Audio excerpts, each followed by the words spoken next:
certainly we'll see a lot in the media, both from some utilities, also from consumers. Why not just underground everything in high risk areas? Yeah, so everybody's heard it's really expensive. It can be like 4 million dollars a mile. It depends on, if you're going through rock or what kind of things you have to do.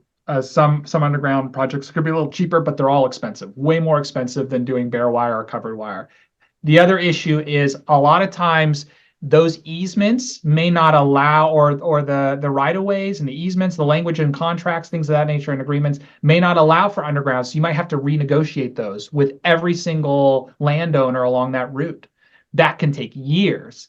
And sometimes, you could be dealing with a national forest, or you could be dealing with a local tribe, right? And they may have a leadership change 3 years into this, and you have to start all over. So I've been involved in underground projects that took years and years just to get to the point where we had the approvals to get shovels in the ground. And that whole project to actually do the work may only be like 4 months, may only be 3 months, but it took 5, 6, 7 years to get there.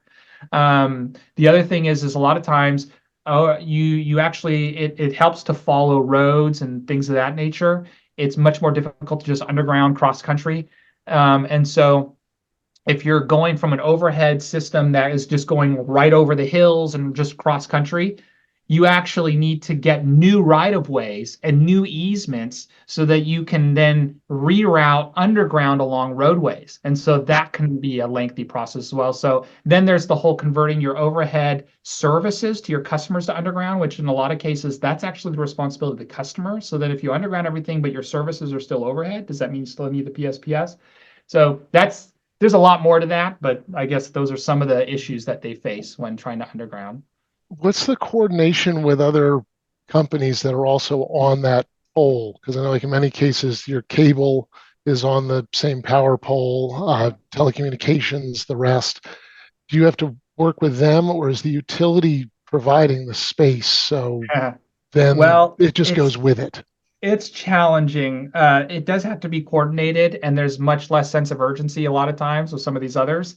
So what I've seen happen is power lines go underground, the poles remain, they get topped, and the telecommunication lines stay on the truncated poles until such a time that they can be removed or put somewhere else, right? So yeah, in an ideal world, it's all been coordinated so that all your telecommunications and your power lines and everything go underground at the same time. But that's not always what happens. Would a cable line have energy going through it as well? And does it still Uh, pose a risk I to falling I and igniting, actually or is it I different? actually don't know the answer to the question other, but I can say that no, there's really not a fire risk with a cable line going down. Okay.